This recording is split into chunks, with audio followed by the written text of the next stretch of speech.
የዩቲዩብ ተከታታዮች ሰብስክራይብ በማድረግ ቤተሰብ መሆን እንዳትዘነጉ። ላይክ እና ሼር በማድረግ ለሌሎች እንዲዳረስም አድርጉ። ዛሬ የሚደረጉ የኔሽንስ ሊግ የጨዋታ መርሃ ግብሮችን ነው ቀዳሚ የምናደርገው። ዛሬ በኔሽንስ ሊግ የሩብ ፍጻሜ መልስ ጨዋታ ፈረንሳይ ምሽት 4:45 በስታድ ደ ፍራንስ ክሮኤሽያን ትገጥማለች። የመጀመሪያው ዙር ጨዋታ 2-0 በሆነ ውጤት ተሸንፈው ነበር ያጠናቀቁት ለብላ ፈረንሳዮቹ። የዝላትኮ ዳሊች ቡድን በመጀመሪያው ዙር ጨዋታ ስፕሊት ላይ የሚገባቸውን ድል ነው ማሳካት የቻሉት። ዛሬ ስራቸውን ለመጨረስ በስታድ ደ ፍራንስ ይጫወታሉ። በዚያ ጨዋታ ላይ አንድሬ ክራማሪች ፍጹም ቅጣት ምት ሳይጠቀም ቀርቶ ነው እንጂ የጎል ልዩነቱ ወደ 3 ከፍ ሊል ይችል ነበር። ዲዲያ ዳሾን ባለፉት 5 ጨዋታዎች ሳይሸነፍ በተከታታይ የዘለቀ ብሔራዊ ቡድናቸው በክሮኤሽያ ለመረታት ተገዷል።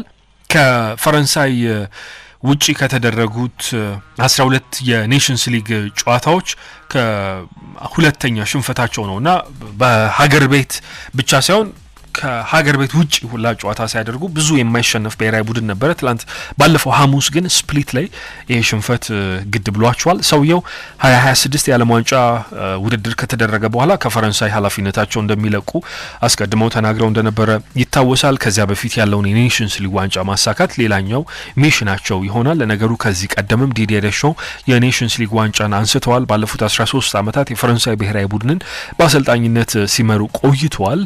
ኬሊያን ኤምባፔ የክሮኤሽያውን ግብ ጠባቂ ዶሚኒክ ሊቫኮቪችን መሻገር ተስኖት ነበረ።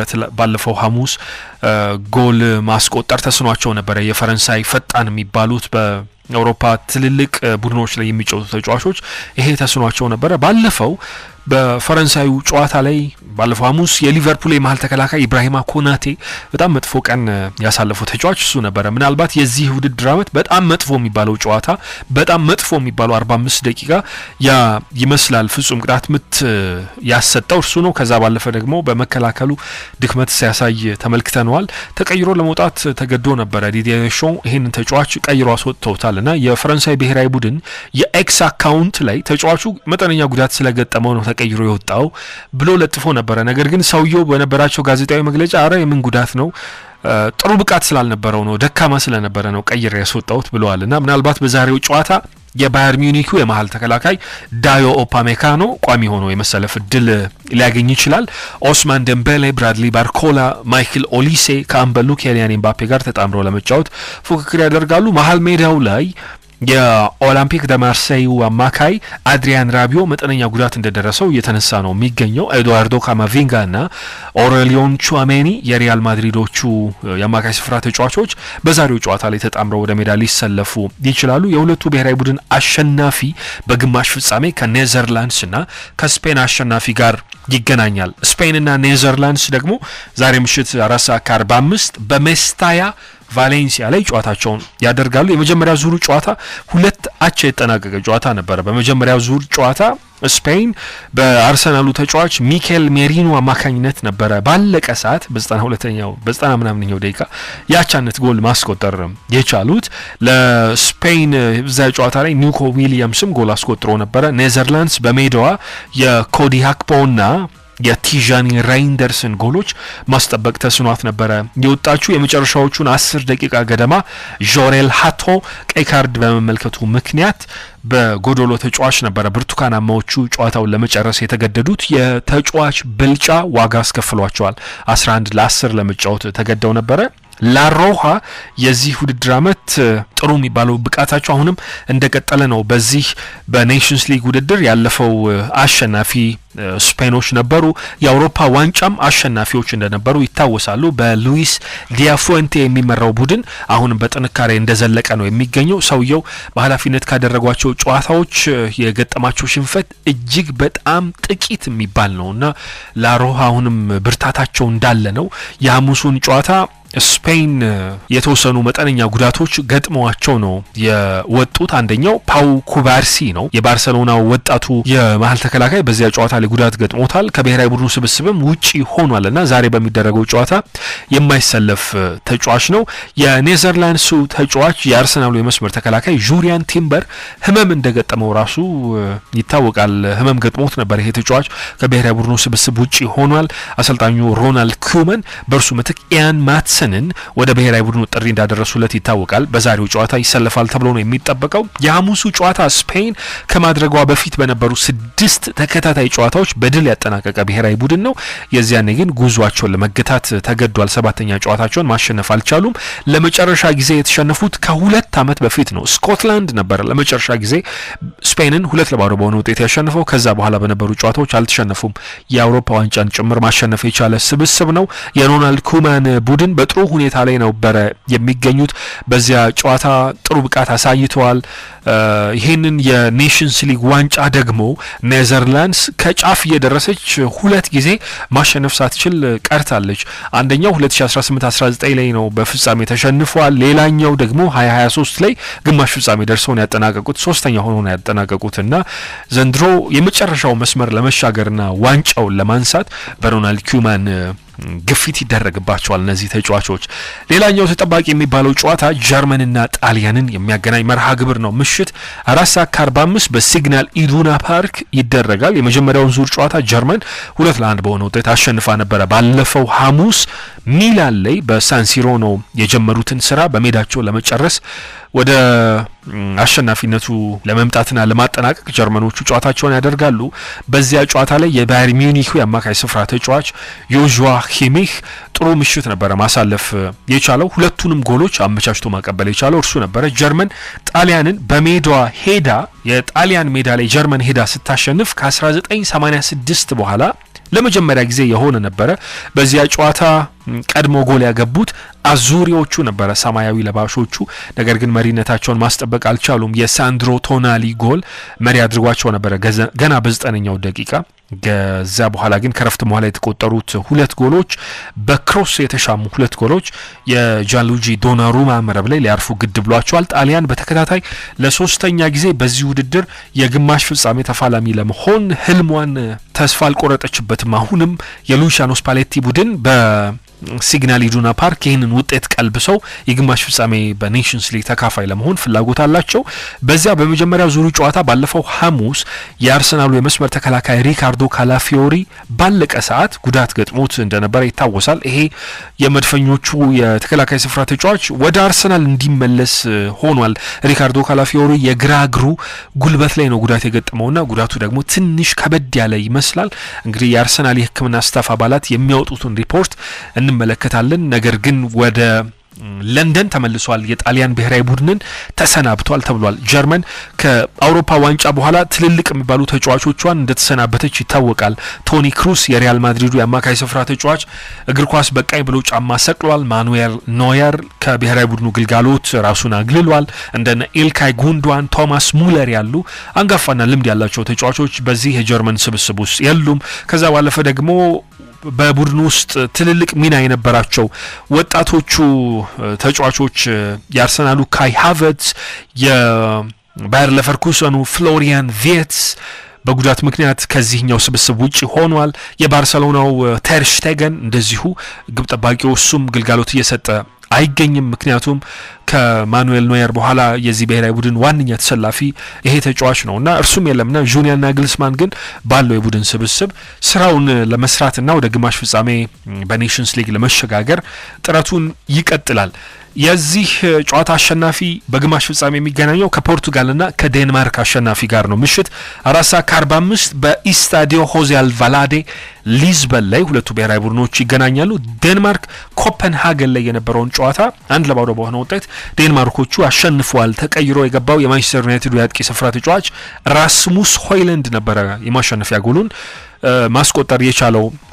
72ኛው ደቂቃ ላይ ነበር ይሄንን ያደረገው። ሌላኛው የማንቸስተር ዩናይትድ ተጫዋች በዚያ ጨዋታ ክሪስቲያን ኤሪክሰን የፍጹም ቅጣት ምት አግኝቶ አምክኖት ነው እንጂ ፖርቱጋል ምናልባት ከዚህም በበለጠ የግብ ልዩነት ሊሸነፉ ይችሉ ነበር። ፖርቱጋል ከዩሮ 2024 የፈረንሳይ የሩብ ፍጻሜ ሽንፈት በኋላ በሌላ ውድድር ላለመሰናበት ዛሬ ጨዋታ ታደርጋለች። የሮበርቶ ማርቲኔዝ ቡድን ካለፉት 4 ጨዋታ 1 ብቻ ነው ያሸነፈውና ይሄንን ማሻሻል አለባቸው። ብቃታቸውን 2019 ላይ የኔሽንስ ሊግ ዋንጫን ማሳካታቸው ይታወቃል።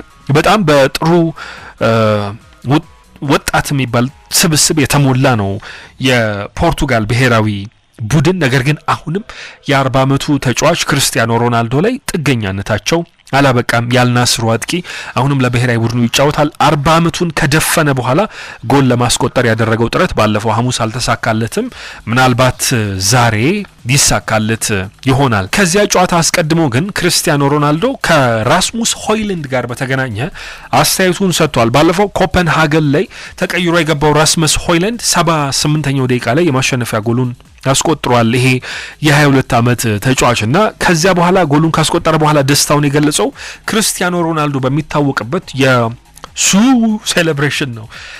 ከኮፐንሃገን ባሉ ደጋፊዎች ታጅቦ ይሄንን ደስታውን ሲገልጽ ነበርና ከዚያ በኋላ ግን ራስመስ ሆይለንድ ክርስቲያኖ ሮናልዶን ንቆት ያደረገው ሳይሆን ለርሱ ክብር ለማሳየት ክርስቲያኖ ሮናልዶ አይዶሉ ወይንም የርሱ ምሳሌ ሆኖ ያደገ ተጫዋች ስለሆነ ይህንን ለማሳየት ነው ያደረኩት ብሎ ነበር። ክርስቲያኖ ሮናልዶ በጉዳዩ ላይ ትላንትና አስተያየት ሰጥቷል።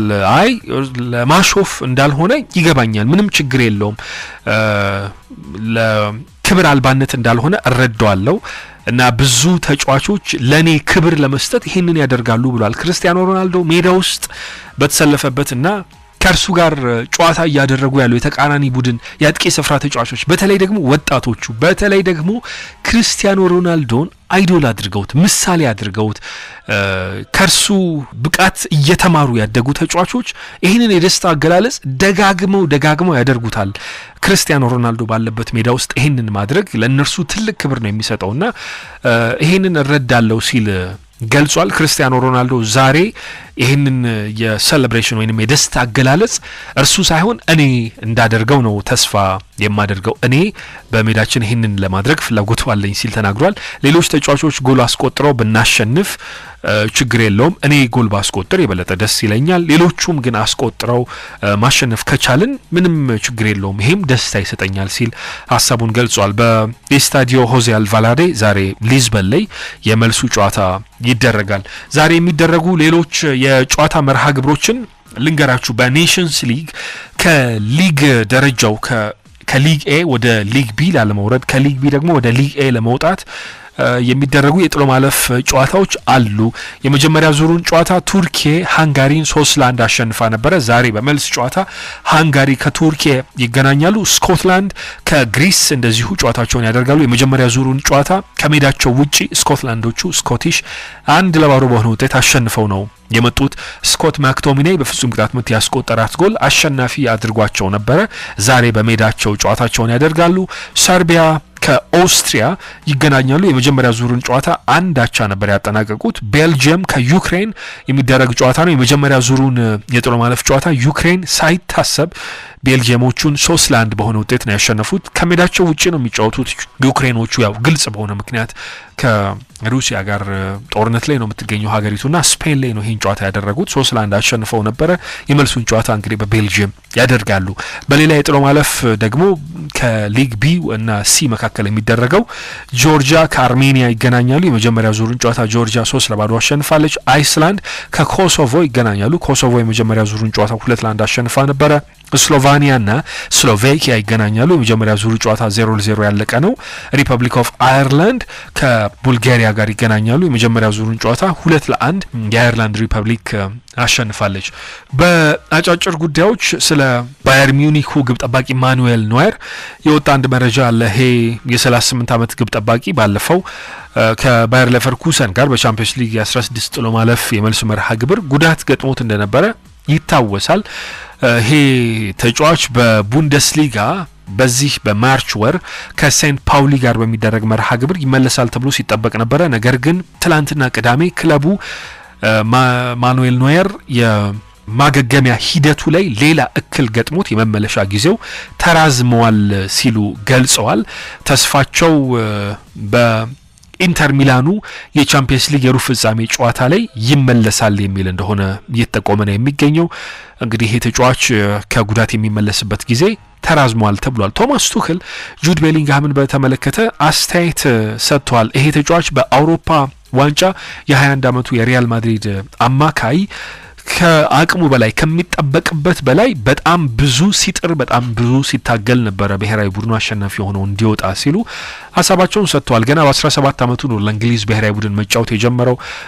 ከህዳር 2020 ጀምሮ የ21 ዓመቱ ጁድ ቤሊንግሃም እስካሁን ድረስ 41 ጨዋታ ለእንግሊዝ ማድረግ ችሏል። 6 ጎሎችን አስቆጥሯል። ባለፈው ለታ አልቤኒያን በገጠሙበት ጨዋታ ዌምብሊ ላይ ሲያሸንፉ የመጀመሪያውን ጎል የአርሰናሉ ማይልስ ሉዊስ ስኬሊ ሲያስቆጥር አመቻችቶ ያቀበለው እርሱ ነበረና ይሄ ተጫዋች በጣም ወኔ ያለው ደሙ በጣም ትኩስ ከቦታ ቦታ ያለ መድከም ያለ መታከት የሚጫወት አንዳንዴ የሚሰጠውን ፖዚሽን ጭምር የሚጥስ ነውና የበለጠ ዲሲፕሊንድ ሆኖ እንዲጫወት እናደርገዋለን ሲሉ ቶማስ ቱክል ተናግረዋል። የበለጠ ዲሲፕሊንድ በሆነ ሚና ይሄ ተጫዋች እንዲጫወትና የበለጠ አቅሙን እንዲያወጣ እናግዘዋለን የሚል ሐሳባቸውን አጋርተዋል። በዩሮ 2024 ይሄ ተጫዋች ከአቅሙ በላይ ብዙ ሲጥር ነበር ወይ ተብሎ ለተጠየቁት ጥያቄ አዎ ሲያደርግ ነበር፣ ሁሉን ነገር ለመስጠት ዝግጁ የሆነ ተጫዋች ነው እና አሁን የበለጠ ኢኮኖሚካል በሆነ መንገድ ለመጠቀም እንሞክራለን ሲሉ ሐሳባቸውን ሰጥተዋል። ከዳኞች ጋር በተገናኘም እንደዚሁ ዋና ዳኞችንም የመስመር ዳኞችንም ጁድ ቤሊንግሃም ሜዳ ላይ ባለባቸው አጋጣሚዎች ላይ በብዛት ይነጋገራል ሜዳ ውስጥና ይሄንንም እንደዚሁ ኢሞሽኑን በሌላ ነገር ስሜቱን በሌላ ነገር እንዲገልጽ ለማድረግ እንሞክራለን የሚል ሐሳባቸውን ቶማስ ቱክል ሰጥተዋል።